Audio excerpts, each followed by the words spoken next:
Hi, I'm Ron Joslin. I'm from the library, and I'm going to read Catcher in the Rye. If you really want to hear about it, the first thing you'll probably want to know is where I was born and what my lousy childhood was like, and how my parents were occupied and all before they had me, and all that David Copperfield kind of crap. But I don't feel like going into it if you want to know the truth. In the first place, that stuff bores me. And in the second place, my parents would have about 2 hemorrhages apiece if I told anything pretty personal about them. They're quite touchy about anything like that, especially my father. They're nice and all, I'm not saying that, but they're also touchy as hell. Besides, I'm not going to tell you my whole goddamn autobiography or anything. I'll just tell you about this madman stuff that happened to me around last Christmas, just before I got pretty run down and had to come out here and take it easy. I mean, that's all I told DB about, and he's my brother and all. He's in Hollywood. That isn't too far from the crummy place. And he comes over and visits me practically every weekend. He's going to drive me home when I go home next month, maybe. He just got a Jaguar, one of those little English jobs that can do around 200 miles an hour. It cost him damn near $4,000. He's got a lot of dough now. He didn't used to. He used to be just a regular writer when he was home. He wrote this terrific book of short stories, The Secret Goldfish, in case you never heard of him. The best one in it was The Secret Goldfish.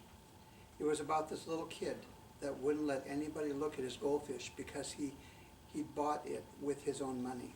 It killed me. Now he's out in Hollywood, DB, being a prostitute. If there's one thing I hate, it's the movies. Don't even mention them to me. Where I want to start telling is the day I left Pensy Prep. Pensy Prep is this school that's in Hagerstown, Pennsylvania.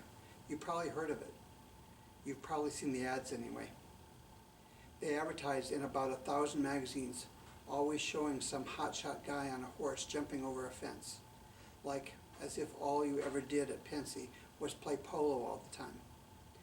I never even once saw a horse anywhere near the place, and underneath the guy on the horse's picture, it always says, since 1888, we have been molding boys into splendid, clear-thinking young men, strictly for the birds.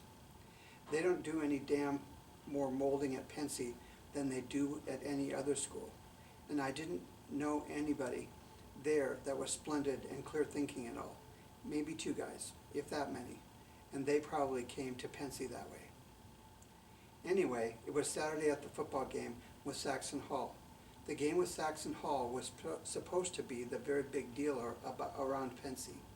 It was the last game of the year, and you were supposed to commit suicide or something if old Pensy didn't win. I remember about 3 o'clock that afternoon, I was standing way the hell up on Thompson Hill, right next to the crazy cannon that was in the Revolutionary War and all. You could see the whole field there from there, and you could see the 2 teams bashing each other all over the place.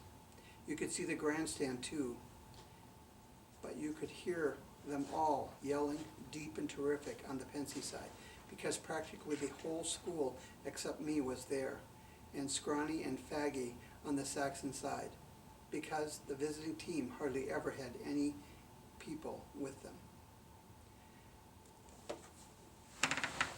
All right, I'm done.